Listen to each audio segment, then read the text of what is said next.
This is a hard video for me to make, and I think I've been waiting since May of this year to actually say something, to share something, and really to decide something. And I want to read you from my journal, which is this beautiful book that has documented this past year of a journey with God to understand how I'm called to share my experience of sex and spirituality and to support others in their relationships with God, with their sexuality, with their partner. And yet, something has stood in the way of this mission. A big question has stopped me from being fully open, transparent, and I think really able to share my message.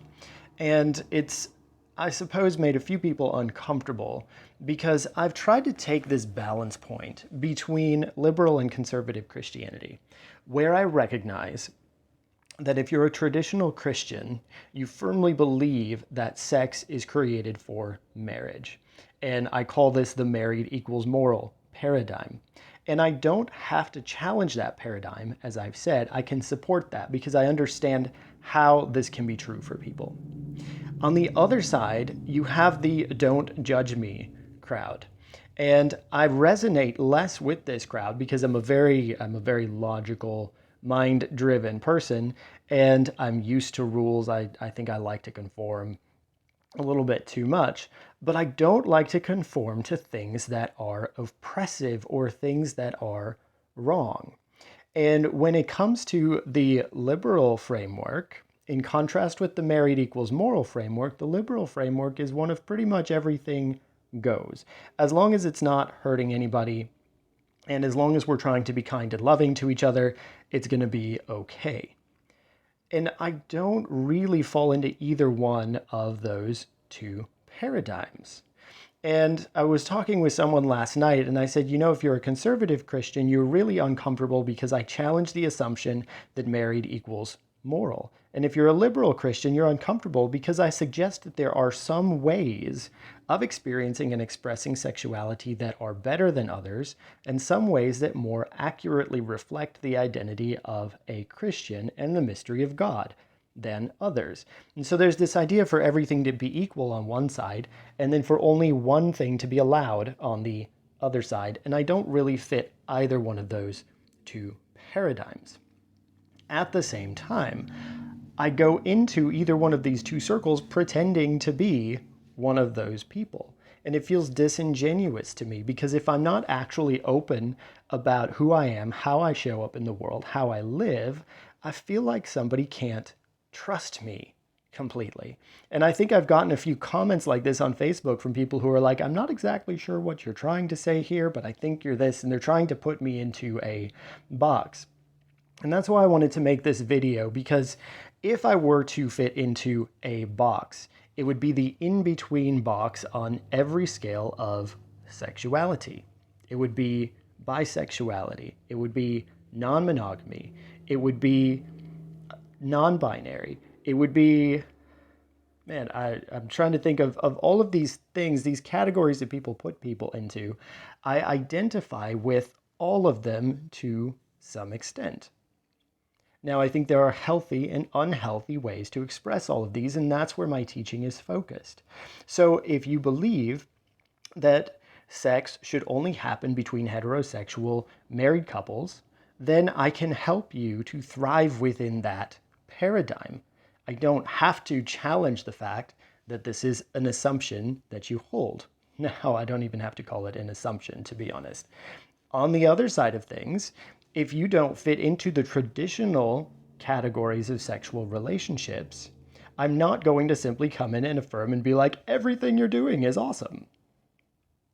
Because it's probably not. All of us have room to grow. All of us have learning and maturity to do. And this is what my book talks about. So this past weekend, I was helping out at a marriage conference in a fairly conservative church. And we connected on this idea that God created sex for a reason, that it's a deeply spiritual experience, and that we all can learn how to love one another well through it. We connected on those fundamental ideas. But then they put my book on their reference list. And I talked to the person who did that and I said, you don't know what you're doing. Because my book challenges one of the fundamental paradigms that you teach. Everyone here at this marriage conference is trying to only experience sexual attraction to one other person, that is, to the partner that they married. And my book challenges some of that argument. It doesn't say that it's a good thing or a bad thing. It simply points out where that paradigm comes from, why a lot of people hold it, maybe why it's beneficial and maybe why it's not. And because this is such a challenging topic for people, I don't want to come in and offer a book that makes it more difficult for someone to live their Christian walk. I want to offer teachings that meet people where they are at. And I'm open to meet people on a liberal or a conservative paradigm and to support them in their mission, if that mission is toward truth and love and maturity and sexual wholeness. If the mission is something other than that, it's really hard for me to get on board and support it. So, having said all of that, I wanted to read this piece that I wrote, and now I closed the book. But the question was one of whether or not I have to give up some part of who I am and how I show up in the world in order to serve Christians. Do I have to pick, hey, I'm going to show up and I'm going to be the queer Christian teacher? I'm not the only one. I'm friends with several. You're amazing people. Or do I show up and say, hey, I'm the conservative Christian teacher. I can show you all of the biblical evidence for all of these things and how I worked through this and walk through my relationship with God, which is, it puts me through my language into that community. But through my practice, if my practice is different, and this has been my wrestle for probably 6 months, because I am aware that as a teacher, you can share what you know, but you impart who you are. And if people do not want to become like me with a liberated sexuality, that may be hard, especially if they learn with me long term. I think that sexual freedom is important, and they may choose to express and experience theirs in a different way than I do. The difference and the thing that they'll learn, the thing that you'll learn if you decide to work with me, is how to own that, how to make that decision, to know why you're choosing monogamy, why you're choosing heterosexuality, why you're choosing to be cisgender, why you make all of these choices, and why you may not identify with any of these things at all, and why it's actually silly, fundamentally, to take our core identity from sexuality. It is attached to every part of who we are, but this is why I teach from a Christian paradigm, because who we are as human beings is children of God. And sexuality is part of our experience, is a deep part of our experience, is deeply connected to our identity, which is why it's such a difficult conversation for a lot of people to have. But to take our identity from our sexuality, instead of simply recognizing that it is a core part of some greater identity, I think does a disservice to everybody. And there's nobody who is teaching this in a Christian context right now. This how to understand who you are, apart from I'm a good Christian because I don't have sex with somebody I'm not married to. I'm a good Christian because I don't watch porn. I'm a good Christian because I'm committed to my same-sex partner. I'm a good Christian because, and we have all of these performance things, and a lot of them are related to our sexual morality. And so my book doesn't encourage any one particular outcome. It encourages a deep understanding of why we make the choices that we do. However, it also challenges these two assumptions that married is moral or love who you love, express however you want to. It's going to challenge both of those things. And so unless you're ready for that, this book is probably not for you. I can still help you improve relationships. I can still help you understand your body. I can still help you process all of the mental patterns and the shame and the guilt and the fear that so much often accompany sexuality. I can still help with all of that. I can still help you reconcile your relationship between sexuality and spirituality. But I need you to know who I am, what my starting point is. Because without me being open and transparent about this, I'm going to feel like you can't trust me. And I had just an amazing breakthrough session with one of my coaches this week who walked me through this. It's like, why don't you trust people? I'm like, it's because I don't trust myself. And it's because I go in trying to conform to someone else's expectations of me, saying, I need to meet your standards. I need to appear a certain way in order for you to welcome me as a teacher. And I know how to keep up appearances. I know how to present as cisgender. I've reconciled myself to a male body. I love having one. I love having this body. It's amazing. But I didn't always feel that way. I've reconciled myself to bisexuality, understanding just where I fall on the Kinsey spectrum of homosexuality. And where I'm like, no, that's not for me. And where I'm like, yes, this is for me. I've also reconciled the fact that I don't fit in with typical expectations of gender in our culture. And I will identify as non-binary and also teach, which if you want that teaching, it's in the Life Wide Open community. We talked about this a little bit because non-binary is a mistake. I will identify that way because it challenges the idea that because I have a male body, I'm entitled to certain things. This is partly why I identify that way. So ultimately, when I come down to how I live my life, it is as a queer Christian. And what that means is that I don't identify with any one particular category. I may label myself non-monogamous, non-binary, bisexual, perhaps. I may even have a practice of life that reflects all of these things in one way or another. And yet I don't identify with those labels. I also don't identify with the label of a cisgender heterosexual man. I can't. These boxes have been such an unhealthy part of our culture that I have had to learn to function outside of them, and that is something that I can help you to do too. Now, some of these things, you may be like, wow, how can you be this? Because a person who is this or who does that or even considers it is a sinner.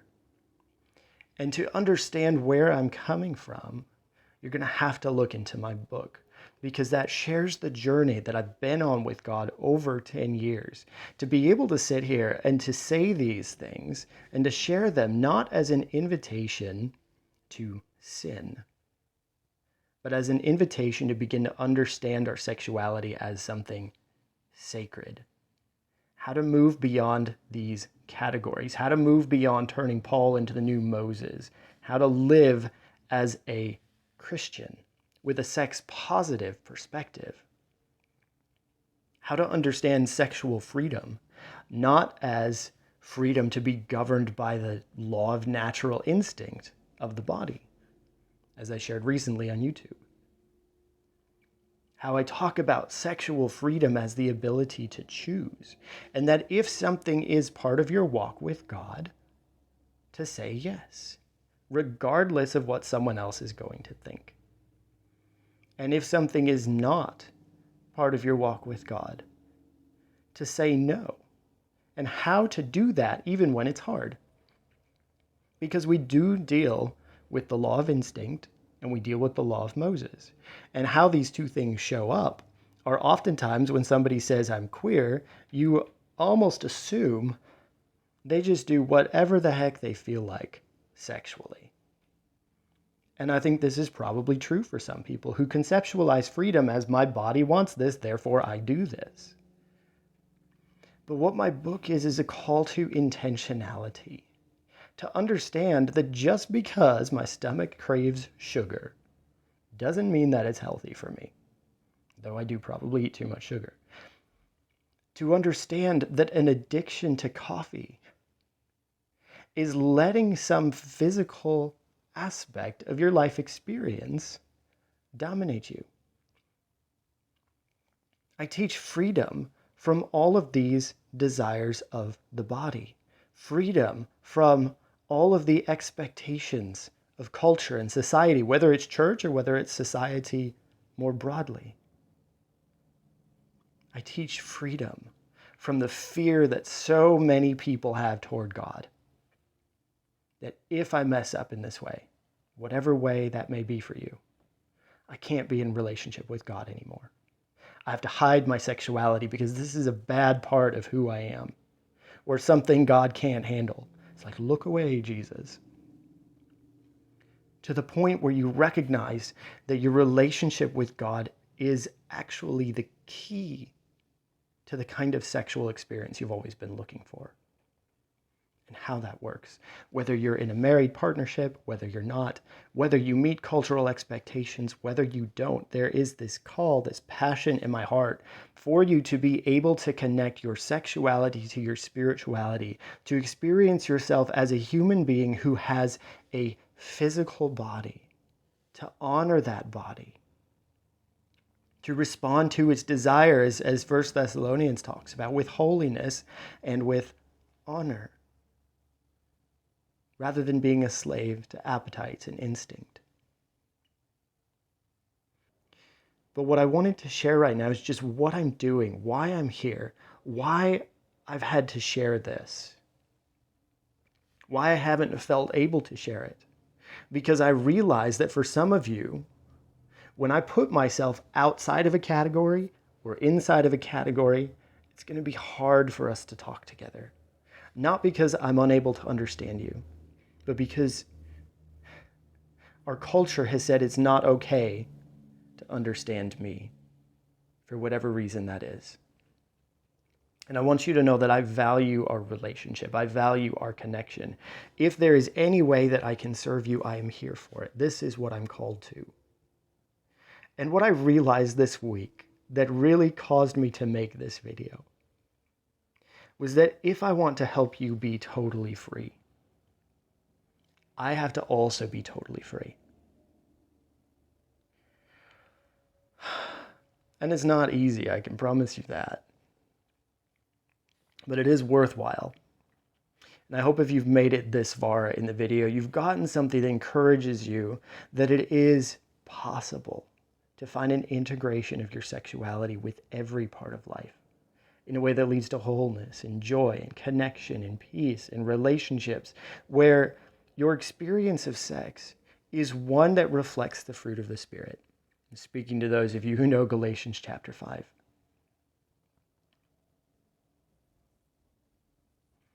So I'm not really sure how to end this. I made a scripted coming out video, I called it, which I may share again at some point. But I've needed to be transparent in order to help. Because unless I'm transparent, I feel like I'm not trustworthy. And I would rather you know that you completely disagree with me on some points than have you think that we're all together on the same page. Because I do believe every last one of the things that I talk about. I was speaking with a friend of mine the other day, and he was like, how can we share so much in common in our Christian faith, and yet you're saying this about sexuality? I'm like, yeah, I totally get that. I've been working on this for 10 years, 12 years. This book, Sacred Not Sinful, is the third book. I have two others that I was asked not to publish a few years back, and I think I've become a somewhat better writer since then. One of them I'll release. But I've been wrestling with this on my journey with God for over a decade.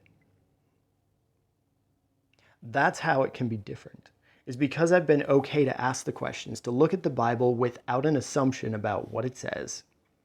And for an evangelical Christian, that's really important. I didn't want to go on this journey following the whims of my instinct. And I also didn't want to go on this journey following the fears I had of the law and tradition and culture. I had to take most of this by myself, but the past 2 years have been this process of opening up, beginning to share this journey with others. So I hope it resonates with you. Would love to hear from you, love to hear some of your feedback. And if I send you this video because I want to work together, I want you to know that this is who I am, this is how I live. And let's talk about any questions you have. Because my goal is to serve you, to serve your mission. I don't have to come in and be a certain way. I can come in and support who you are and what you do. And now that you know who I am, I'd love to know a little bit more about who you are. So I want to just end with a word of peace, a promise of hope. There is something beautiful here to discover. I almost wish I was recording this live. I'm happy I'm capturing this though. I've waited 5 months holding this question. Do I just give up part of who I am so that you can accept me? Or is there a way? Is there a way for me to be true to my journey, to my identity, which, by the way, goes way beyond these labels? Is there a way to be open and transparent about how I live my life at this point? It may change in the future. And still be in connection and still serve.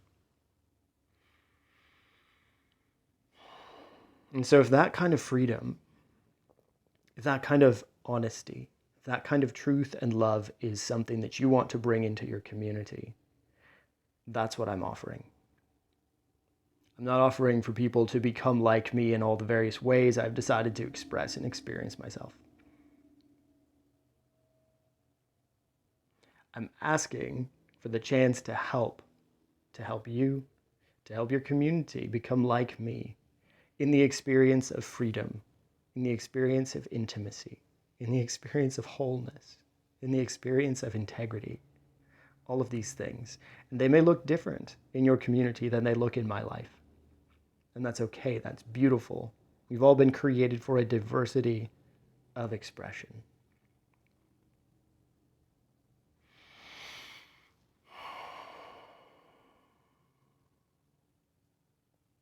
I think that's all I want to say. I love you.